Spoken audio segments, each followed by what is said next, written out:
Hello friends, this is सुचिता वाजपेयी और हमारे पुराने वीडियो के ही कंटिन्यूशन में इंट्रोडक्शन में मैं आपको आज बताऊंगी इंट्रोडक्शन ऑफ स्पेक्ट्रोस्कोपी के बारे में।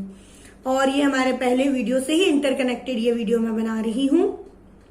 हमने फार्मास्यूटिकल एनालिसिस में पढ़ा था आइडेंटिफिकेशन के बारे में। ठीक, आइडेंटिफिकेशन की हमने 4 मेथड्स पढ़ी थी, उसमें तीसरी मेथड पढ़ी थी हमने instrumental method. Instrumental method is totally based on spectroscopy, जो कि मैं आज आपको बताने वाली हूं। तो स्पेक्ट्रोस्कोपी है क्या? Spectroscopy is a branch of science dealing with the study of interaction of electromagnetic radiation with matter.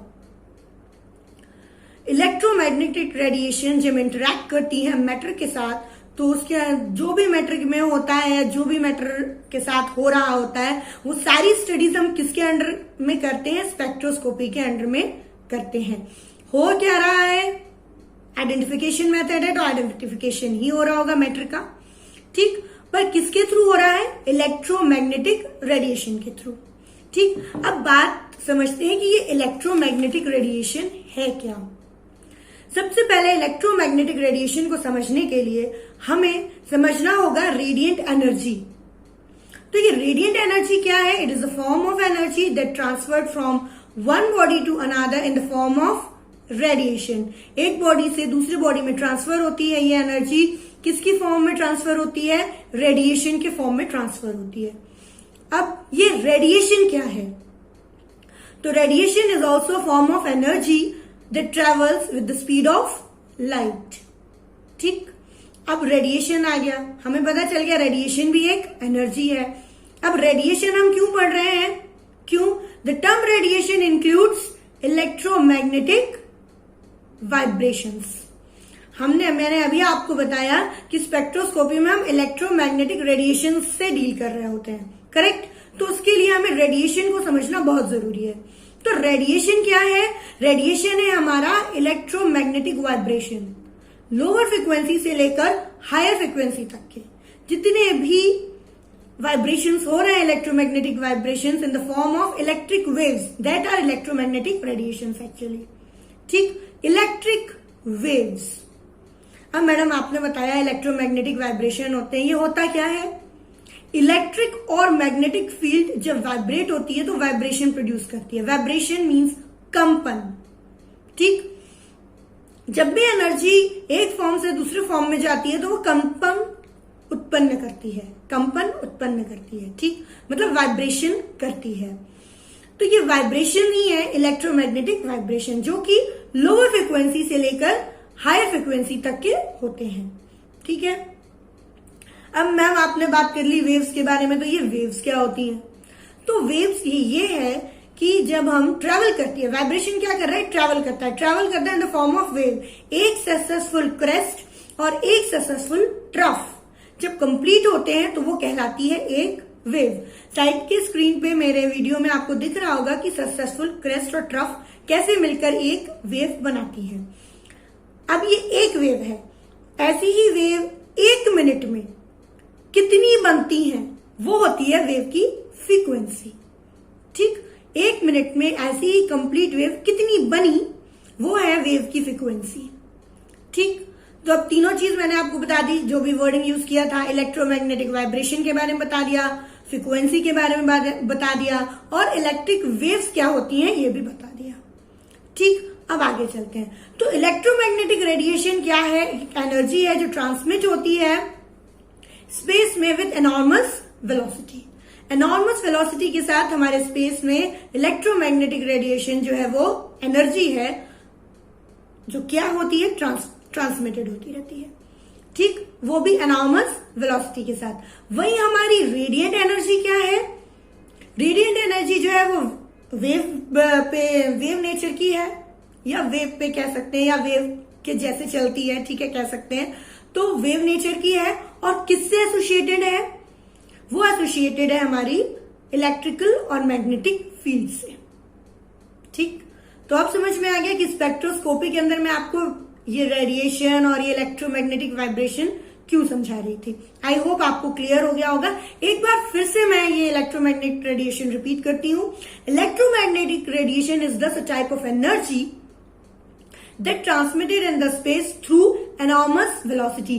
ये एक ऐसी एनर्जी है जो स्पेस में घूम रही है enormous velocity के साथ। वहीं हमारी रेडिएंट एनर्जी क्या है, वो वेव के फॉर्म में है और किससे एसोसिएटेड है, वो इलेक्ट्रिक और मैग्नेटिक फील्ड से एसोसिएटेड है। तो ये दोनों अलग अलग है। और स्पेक्ट्रोस्कोपी में हम क्या कर रहे होते हैं, यही इलेक्ट्रोमैग्नेटिक रेडिएशन किससे टकराती है, किससे इंटरेक्ट करती है। ये इंटरेक्ट करती है जब किसी मैटर से, तो इसके बीच में जो भी स्टडीज हो रही होती है, इंटरेक्शन होता है, उसमें क्या हो रहा है, कैसे हो रहा है, क्या फॉर्म में हो रहा है, ये सारा हमें किससे पता चलता है, स्पेक्ट्रोस्कोपी को स्टडी करने से पता चलता है।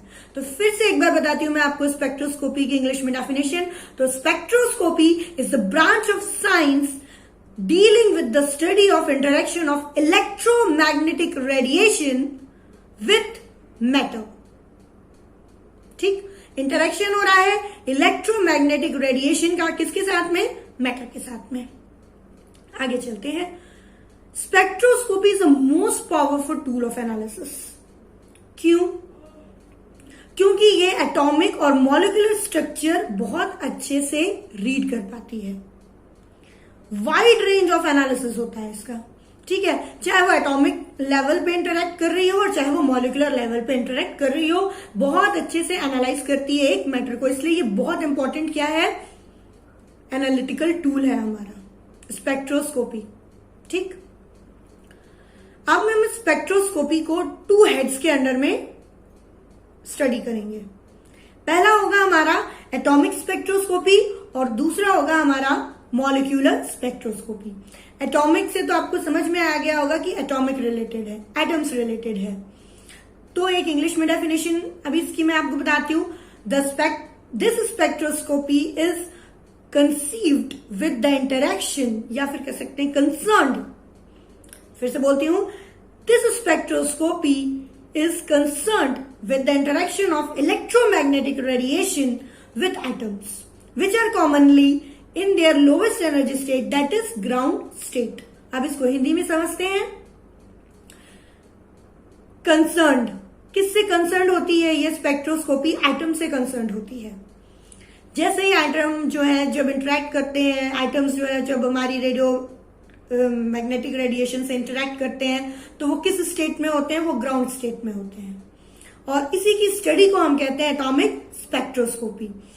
दूसरा है हमारा magnetic sorry that is molecular spectroscopy. मैं मैग्नेटिक गलत बोल गई, मॉलिक्यूलर स्पेक्ट्रोस्कोपी। मॉलिक्यूलर स्पेक्ट्रोस्कोपी में हम क्या करते हैं, मॉलिक्यूल्स के साथ डील करते हैं। मॉलिक्यूल्स मतलब अ ग्रुप ऑफ एटम्स। अभी हम एटॉमिक स्पेक्ट्रोस्कोपी में किससे डील कर रहे थे, सिर्फ और सिर्फ एटम से डील कर रहे थे। एक्साइटेड जब इंटरेक्ट करेगा तो एटम जो है वो एक्साइटेड हो जाएगा और इलेक्ट्रॉन जो है वो one shell to another shell में शिफ्ट हो जाएंगे। सिर्फ इतनी स्टडी कर रहे थे। मॉलिक्यूलर में क्या स्टडी करेंगे हम, मॉलिक्यूलर में हम पूरे इतने ढेर सारे एटम्स के साथ में स्टडी करेंगे। अगर इतने ढेर सारे एटम्स हो गए तो 2 एनर्जी और इवॉल्व हो गई। कौन कौन सी, एक तो वाइब्रेशनल और दूसरी रोटेशनल। ठीक, वाइब्रेशन मीन्स जब जैसे ही एनर्जी टकराएगी तो वाइब्रेशन होगा एटम्स में, करेक्ट। वाइब्रेशन होगा तो रोटेशन होगा। तो ये दोनों टाइप की एनर्जी जो है इसमें और एडअप हो जाएंगी और इसकी भी स्टडी हम करेंगे। द मोस्ट इंपॉर्टेंट एटॉमिक और molecular transition pertinent to the successive regions are. आपको बाजू में रीजंस मैं दिखा रही हूं, देखिए। सबसे पहले एक्सरे और अल्ट्रावायलेट के लिए हम लोग जो एटॉमिक स्ट्रक्चर, एटॉमिक उस पे जाते हैं, इलेक्ट्रॉन शेल्स की स्टडी होती है। देन नियर विजिबल और नियर इंफ्रारेड रीजन के लिए जो है वैलेंस इलेक्ट्रॉन। ठीक, next for infrared and microwave के लिए हम लोग स्टडी कर रहे हैं इन वेव्स के थ्रू मॉलिक्यूलर वाइब्रेशंस को। फार इंफ्रारेड में हम स्टडी करते हैं लोअर फ्रिक्वेंसी की मॉलिक्यूलर वाइब्रेशन को और माइक्रोवेव में हम स्टडी करते हैं हाई फ्रिक्वेंसी की मॉलिक्यूलर वाइब्रेशंस। नेक्स्ट आगे चलते हैं हम। फिर हम क्या करेंगे, तो मॉलिक्यूलर क्यों रीड कर रहे हैं? क्योंकि मॉलिक्यूल से क्या होता है हमें ये पता चल जाता है मॉलिक्यूल से कि भाई एटम्स में एक्चुअली चल क्या रहा है मॉलिक्यूलर स्पेक्ट्रोस्कोपी से। और ये थोड़ी सी क्या है, कठिन है। क्यों कठिन है? कठिन वो इसलिए है और कॉम्प्लिकेटेड कह सकते हैं इसलिए है क्योंकि इसमें हम तीन एनर्जीज के साथ एक साथ डील करते हैं। सबसे पहले तो इलेक्ट्रॉनिक ट्रांजिशंस भी देखते हैं, उसके बाद हम एटम्स के वाइब्रेशन और रोटेशनल एनर्जी की भी स्टडी करते हैं। इसलिए क्या हो जाती है ये, as compare to atomic spectroscopy हमारी मॉलिक्यूलर स्पेक्ट्रोस्कोपी थोड़ी सी कॉम्प्लिकेटेड हो जाती है। बट इसके एडवांटेजेस बहुत ज्यादा है, दोनों के एडवांटेजेस ऑफ स्पेक्ट्रोस्कोपी के बारे में बात करूंगी आगे। क्या क्या है इसके एडवांटेजेस? तो सबसे पहला एडवांटेज है ये बहुत रैपिड है, बहुत जल्दी काम करती है, करेक्ट। दूसरा, बिल्कुल इसमें हमारा सैंपल वेस्ट नहीं होता, ठीक, sample is not wasted. Small जो है अमाउंट लगता है और दूसरा वेस्ट नहीं होता और हम दोबारा इसे रिकवर कर लेते हैं, इसलिए no wastage of any sample. तीसरा, इंफॉर्मेशन रिकॉर्ड करती है, चाहे ऑटोमेटिक हो या हमें देती है, या परमानेंट हो या सेमी ऑटोमेटिक हो, किसी भी रूप में ये बहुत अच्छी इंफॉर्मेशन हमें प्रोवाइड करती है। चौथी जो इसकी एडवांटेज है, ये मोर प्रिसाइज और मोर सिलेक्टिव है। हमें जो जानकारी चाहिए सिर्फ उसी पर काम करेगी, हमें बस सिलेक्शन करना होता है, ठीक। और सबसे इंपॉर्टेंट, स्ट्रक्चरल इंफॉर्मेशन भी ये स्पेक्ट्रोस्कोपी हमें जो है वो देती है। क्या स्ट्रक्चर है कंपाउंड का, कैसा स्ट्रक्चर है, कैसा लग रहा है वो, क्या क्या उसमें है, ये सारी इंफॉर्मेशन जो है स्पेक्ट्रोस्कोपी हमें प्रोवाइड करती है। तो टोटली स्पेक्ट्रोस्कोपी बहुत इंपॉर्टेंट एक टॉपिक था और इसका मैंने आपको जस्ट एक शॉर्ट इंट्रोडक्शन दिया। होप आपको अच्छा लगा हो। अगर आपको ये मेरा वीडियो अच्छा लगा हो तो प्लीज इसे लाइक, सब्सक्राइब और शेयर कीजिए मेरे चैनल को। न्यू है, आप लोग सपोर्ट करेंगे, मुझे भी अच्छा लगेगा और मैं न्यू एंथुसियाज्म के साथ आपके लिए और भी ऐसे टॉपिक लाती रहूंगी। Thank you. प्लीज मेरे चैनल को लाइक कीजिए और सब्सक्राइब करिए। Thank you once again for watching me.